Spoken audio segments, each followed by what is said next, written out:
Olá, estamos novamente juntos no programa Terra Meu Amor. É uma alegria sempre estarmos juntos e recebemos os nossos convidados. Hoje nós teremos uma pessoa muito especial, trata-se de Cláudio Maretti, que virá nos brindar com seus saberes sobre as áreas protegidas do Brasil. Seja muito bem-vindo, Cláudio. Nós sempre começamos o nosso programa com um poema. E eu trouxe um poema do Manuel de Barros, que se chama Palavra. Palavra, dentro da qual estou há milhões de anos, é árvore, pedra também. Eu tenho precedências para pedras, pássaros também. Não posso ver nenhuma dessas palavras que eu não leve um susto. Andarilho também. Não posso ver a palavra andarilho que eu não tenha vontade de dormir debaixo de uma árvore. Que eu não tenha vontade de olhar com espanto de novo aquele homem do saco e passar como um rei de andrajos nos arruados de minha aldeia. E tem mais uma, as andorinhas. Pelo que eu sei, consideram os andarilhos como árvore. Então, é essa poesia que nos introduz nosso querido convidado Cláudio Maretti.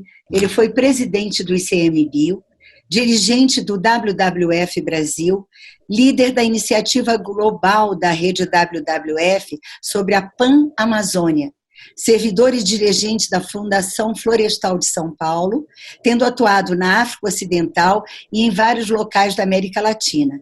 E tem um detalhe também muito importante.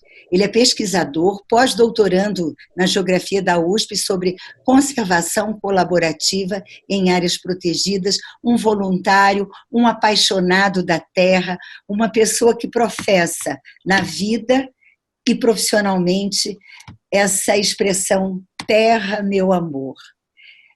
Cláudio, seja bem-vindo. Eu queria começar o nosso encontro te fazendo uma pergunta. Nesse momento que nós estamos atravessando, e que nós vemos na poesia trazer a relevância da árvore, do pássaro, do andarilho, da natureza, como que é para você um andarilho das florestas, olhar o Brasil, olhar a nossa terra e reconhecer que essa cidadania é a verdadeira guardiã desse tesouro chamado Brasil? O que você tem a nos dizer sobre isso? Muitíssimo obrigado, Regina. Um prazer estar aqui nesse programa Terra, Meu Amor. Eu acho que essa conexão, hoje é o momento da gente entender a sociedade, a natureza e essas relações entre sociedade e natureza, se é que é possível dividir em duas partes, com o diálogo de saberes e o diálogo de racionalidade com sentimento, com emoção e outras intuições que vêm junto. Então, dessa forma, eu entendo que nós necessitamos dessa conexão com a natureza. Faz parte de um bem-estar psíquico, sentimental, emocional, místico para cada crença e também do ponto de vista racional. São benefícios no ar que respiramos, na descoberta das crianças, dos pequenos animais, dos insetos, do prazer de caminhar entre as árvores ou mergulhar num recife de corais. E tudo isso nos diz, precisamos disso. É fundamental que as políticas públicas tomem conta disso, mas cada um de nós também tem responsabilidade. A responsabilidade, a dor e a delícia de estar no país da maior biodiversidade do mundo. O país que tem 60% do bioma da Amazônia, que é simplesmente o conjunto de ecossistemas mais importante do mundo. Nesse sentido, quando a gente pensa em alimentação, em atividades religiosas, no conhecimento de cada um, na educação, nós queremos boas políticas públicas. A saúde demanda que exista, por exemplo, o SUS, o Sistema Integrado, Unificado de Atendimento. No entanto, cada um de nós procura a sua própria saúde, procura o seu próprio conhecimento. Esse bem-estar, essa relação, essa interação é responsabilidade de nós, é nossa, para com o nosso ambiente, o outro ser humano, a natureza, os animais, as árvores, e essa interação. Então, eu diria que é a dor e a delícia de estar, talvez, na área mais importante do mundo. Cláudio, eu gostaria de aproveitar essa reflexão que você trouxe agora e te trazer um aspecto que tem me tocado muito. Nós temos na Constituição brasileira a função social da propriedade. Isso está no texto constitucional, que dá uma prerrogativa de direito à propriedade, do ponto de vista do serviço à sociedade. Como é que é essa questão dentro da Carta Constitucional relativa a essa gestão de cuidado, essa parceria sociedade-natureza, governo-natureza? Como é que dialogam essas responsabilidades? Bom, existem as responsabilidades individuais. Existem as responsabilidades dos entes, das entidades, das instituições públicas. Os governantes, os parlamentares, são eleitos para representar o interesse da sociedade. E existem as responsabilidades de um amplo setor privado, que são empresas, que são entidades da sociedade civil e assim por diante. Os proprietários de terra também têm essa responsabilidade. Isso significa que, ao termos uma casa, nós temos o direito a ter essa propriedade, usufruir dessa casa, mas não podemos fazer de tal forma que prejudique os vizinhos, o bairro, a coletividade. Na medida que um proprietário rural ele tem uma área e ele desmata além do razoável, ele está tirando uma riqueza que não é só daquela terra, daquela propriedade. É uma riqueza da humanidade, principalmente daqueles que vivem em volta. Por exemplo, quando nós falamos em erosão, a retirada da vegetação natural promove mais erosão dos solos, que vai ser carregada para os rios, vai possivelmente afetar a vida dentro dos rios e assorear e gerar mais risco de enchente nas áreas que estão a jusante, nas áreas abaixo daquela propriedade. Então, é a mesma coisa que eu, num dia como um domingo às 6 horas da manhã, achar que eu posso fazer qualquer barulho e não me importa o que os vizinhos disserem. É a mesma coisa de que eu possa construir um prédio de apartamentos de 55 andares para escritórios num bairro que é residencial e de casas. Então, a propriedade exige responsabilidades. E essa é a função social, porque a terra existe para conservar a natureza e também para produzir alimentos, que é um bem para a sociedade, mas de forma sustentável, a não prejudicar os demais. Cláudio, você que é uma pessoa que foi presidente do ICMBio, nós estamos vivendo um momento assim de alguns desafios no Brasil, porque nós temos na nossa legislação ambiental conquistas extraordinárias, conquistas feitas pelo próprio governo, por exemplo, por instâncias do governo, por profissionais do governo, reconhecendo a relevância das florestas, dos biomas, e conquistas também das ONGs, né, de ativistas ambientais, enfim. Uma convergência de atores no Brasil promoveu uma legislação ambiental que, assim, vamos dizer assim, que se coaduna com a responsabilidade de gestão do território e do tesouro que a gente tem. No entanto, a gente vê que, em alguns momentos, a gente está percebendo que o momento atual está colocando uma vulnerabilidade nessas conquistas de uma forma que está deixando todo mundo perplexo, porque você disse muito bem que as políticas públicas, né, têm um papel de guardiã dessas conquistas. Como é que você vê essa convergência de atores da sociedade nesse momento para preservar as conquistas dessa legislação ambiental que nós conquistamos? Eu acho, Regina, que nós temos que ter muito orgulho pelo que a gente já fez no Brasil. Muito ainda falta por fazer.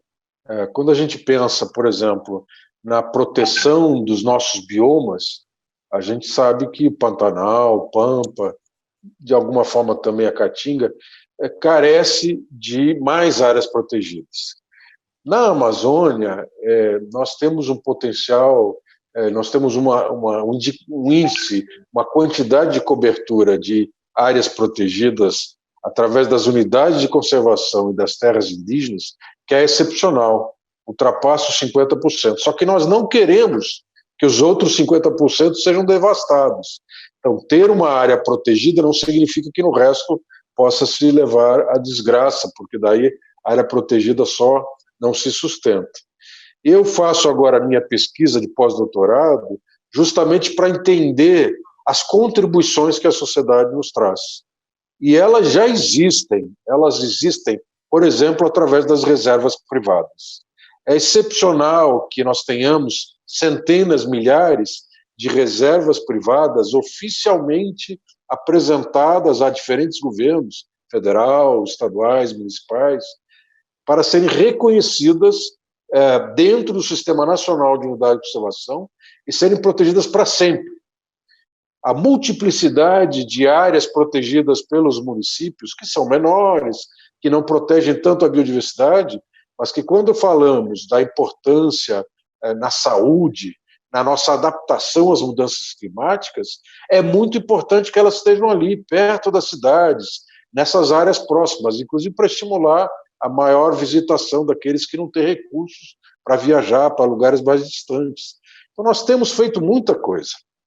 Eu, atualmente, colaboro muito com áreas protegidas locais e eu fico impressionado das iniciativas que se vê por todo lado. Então, são governos locais, são privados, são comunidades. Aqui onde eu vivo, por exemplo, nós temos um movimento que eu faço parte, de pessoas voluntárias que trabalham para fazer propostas técnicas. Nós temos uma ONG local que promove brigadas de vigilância anti-incêndio. Então, é a sociedade se mobilizando para defender o seu interesse, a sua paisagem, a sua natureza. Cláudio, você poderia falar onde que você está e dar mais detalhes, porque uma das coisas mais importantes que eu tenho percebido atualmente é justamente esse movimento de cidadania pela natureza, pela sustentabilidade. Então, você pode falar um pouco mais sobre onde você está e esse movimento da comunidade?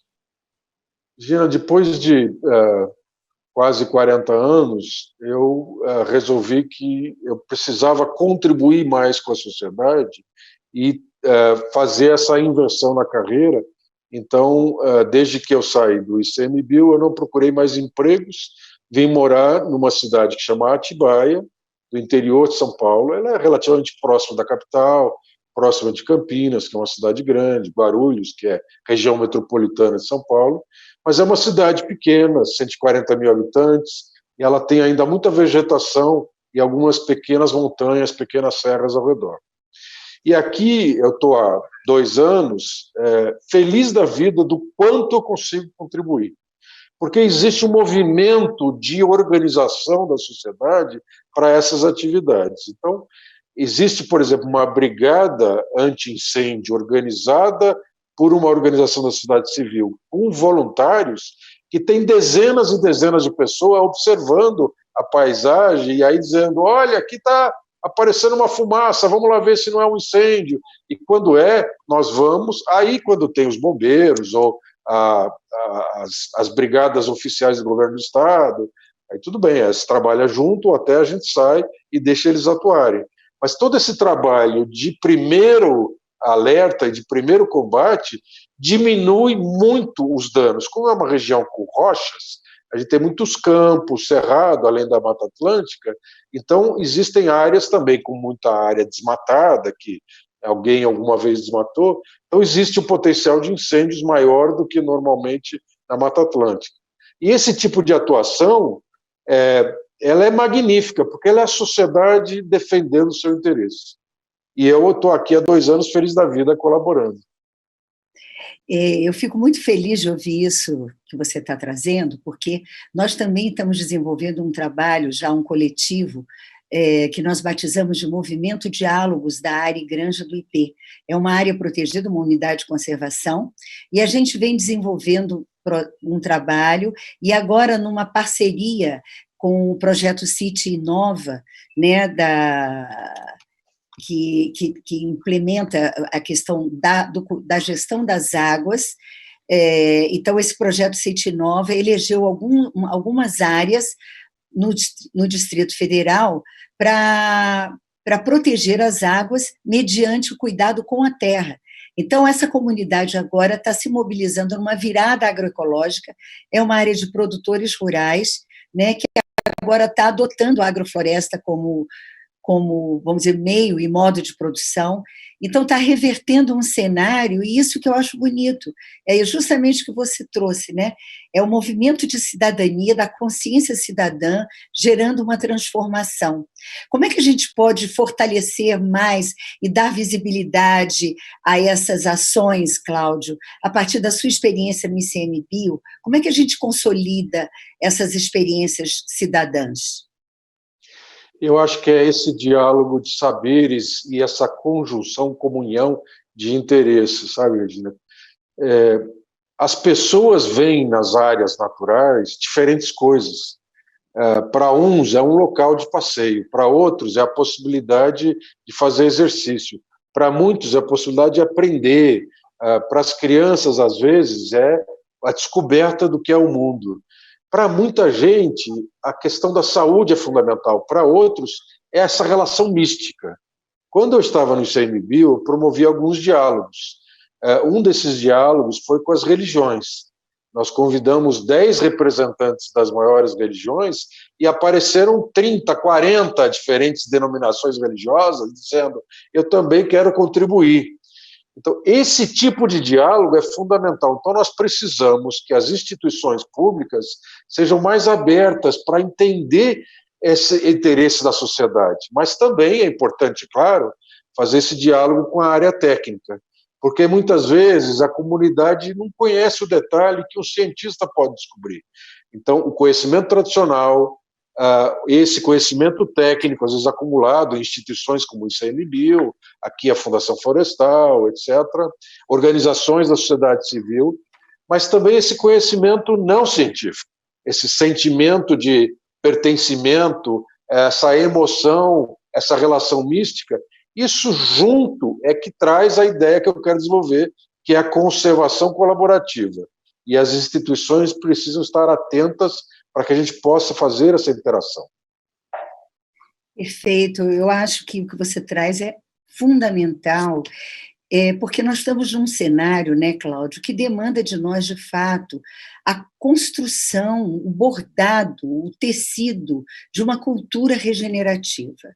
E nós viemos num processo de educação no qual a gente via a natureza como um cenário, né? Nós dessacralizamos a natureza, transformamos a natureza numa coisa, subtraímos a alteridade, então, com isso, a nossa reverência às forças da natureza, aos animais, às plantas, às florestas, tudo isso se vulnerabilizou do ponto de vista de valor na cultura atual, que é uma cultura de consumo, é uma cultura de resultados. Então, eu vejo assim, que nesse processo que você está trazendo, a educação ambiental, a sensibilização, o resgate de uma consciência de pertencimento é fundamental. Você concorda com isso que eu estou falando?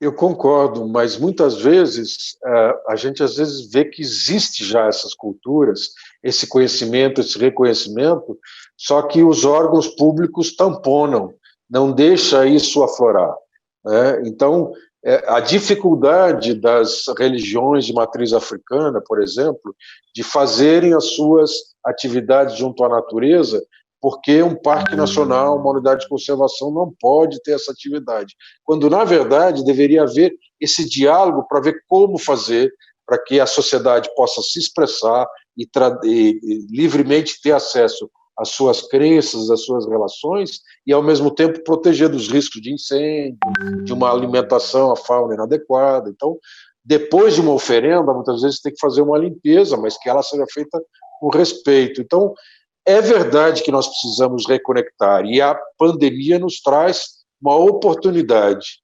Pode ser que seja nuvem passageira, mas eu nunca vi tanta gente falando de saúde e natureza como agora. Eu e um grupo de especialistas estamos fomentando uma rede de pesquisadores sobre a saúde e natureza, da área de saúde, física, mental e também das áreas protegidas. E aí percebemos que existem múltiplas experiências.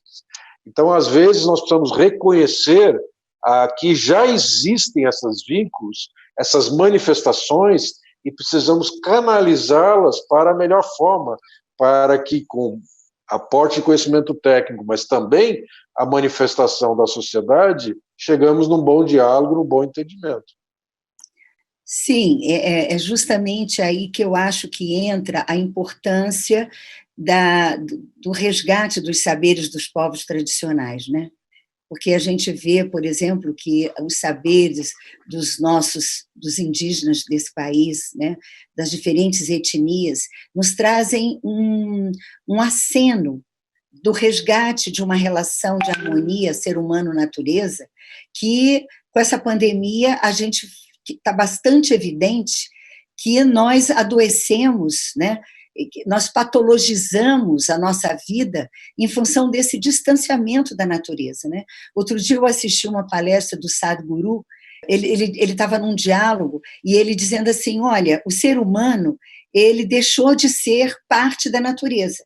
Ele acorda, bota um terno, calça um sapato, ele não anda descalço, ele não recebe o sol, ele entra numa sala, ele recebe ar-condicionado, ele não respira um ar natural, depois ele se alimenta com fast food, uma alimentação que muitas vezes tem plástico, tem tanto conservante que o que está de natural ali é o mínimo.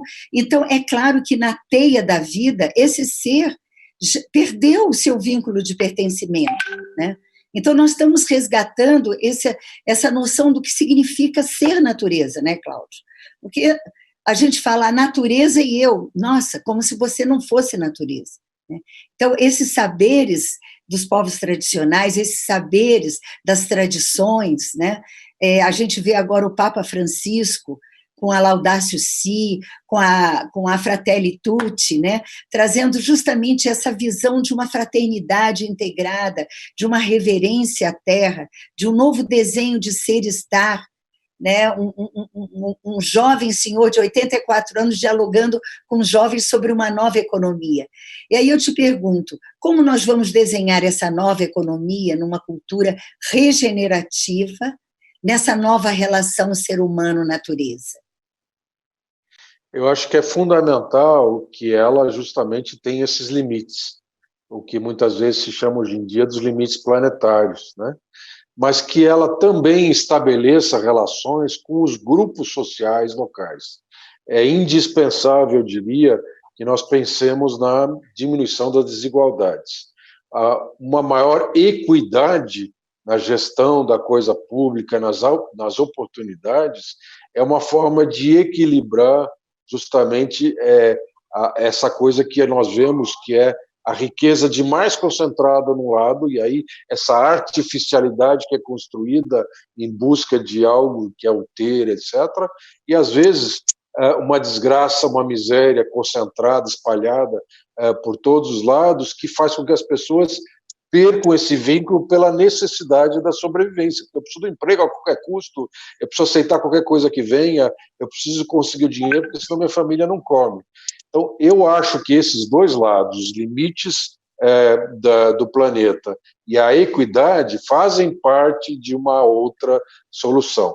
Mas eu diria, essa interação com a natureza tem a ver com gerar oportunidades também. Essa reconexão no dia a dia, trazer de volta, inclusive, o que muitas vezes está lá dentro das pessoas e nos grupos sociais, significam oportunidades. Por isso que, às vezes, no plano local é tão importante, porque é uma rede, um sistema de áreas verdes e protegidas de um município, uma série de áreas privadas por igrejas, por empresas, por organizações da sociedade civil que são menores, mas que são oportunidade da visitação, da interação, não é? E essa possibilidade de reconexão, ela muitas vezes se dá, eu diria, através da experiência prática. E se for coletiva, melhor. Então, é a experiência prática que transforma mais as pessoas e é o coletivo que dá esse novo momento. E aí sim vem o conhecimento dos limites do planeta e da questão da equidade.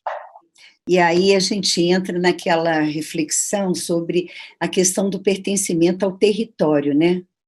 A questão do território, né, o Cláudio, porque nós vivemos numa sociedade em que, como nos dizia o Carlos Drummond de Andrade, vivemos numa aldeia global consumística, né? Então, muitas vezes, a gente fica nessa conexão do todo e perdemos a experiência do território, perdemos a experiência de estar identificando, pertencendo àquela comunidade, àquele lugar. A gente fica olhando para fora, perdendo de vista. Eu vejo isso muito aqui no nosso país, né? Nós temos um arcabouço de riquezas, do ponto de vista das águas, do ponto de vista da nossa biodiversidade, da nossa multiculturalidade, a nossa multirracialidade. Quer dizer, são cenários de uma riqueza extraordinária e que muitas vezes, por não estarmos conectados com o nosso território, seja o território Brasil, seja o território município, seja o território bairro, a gente perde a oportunidade de estabelecer esses vínculos que são tão edificantes e é onde realmente tudo acontece. Não é verdade, Cláudio? Pois é, eu acho que a diversidade da natureza nos ensina a entender e respeitar a diversidade da sociedade e a diversidade desses interesses. Eu acredito que é fundamental trabalhar a partir dessa união das diversidades para a gente ter também o equilíbrio, né? Essa perspectiva de sustentabilidade, de harmonia que deveria nos dirigir na busca de um desenvolvimento ou de uma sociedade mais, digamos, que busque o bem-estar e não uma riqueza artificial que nos separa e que nos separa da natureza e entre nós, não é? E aí que eu acho que as áreas protegidas é uma infelicidade a gente ter que viver num mundo de cercas. Os povos tradicionais, originalmente, não tinham seus territórios bem delimitados, porque eles tinham uma área de ocupação. Quando você fala em território, território muitas vezes implica num certo poder, mas esse poder era mais brando, porque ele era um soft power, era um poder brando no sentido, essa é a área que eu uso, e se alguém também usa uma parte e eu consigo conviver com isso, muito bem. Hoje em dia nós precisamos cercar até a natureza para proteger a natureza de nós mesmos. Isso são as áreas protegidas. Infelizmente, é uma necessidade por causa da não sustentabilidade dos modelos globais. E eu acho que essa cerca, ela traz limites, mas ela traz oportunidades de ver que nós estamos num mundo que está doente, e a cerca das áreas protegidas significa aqui você pode experimentar de novo essa conexão. Então, as áreas protegidas não podem ser geridas com essa cerca interior.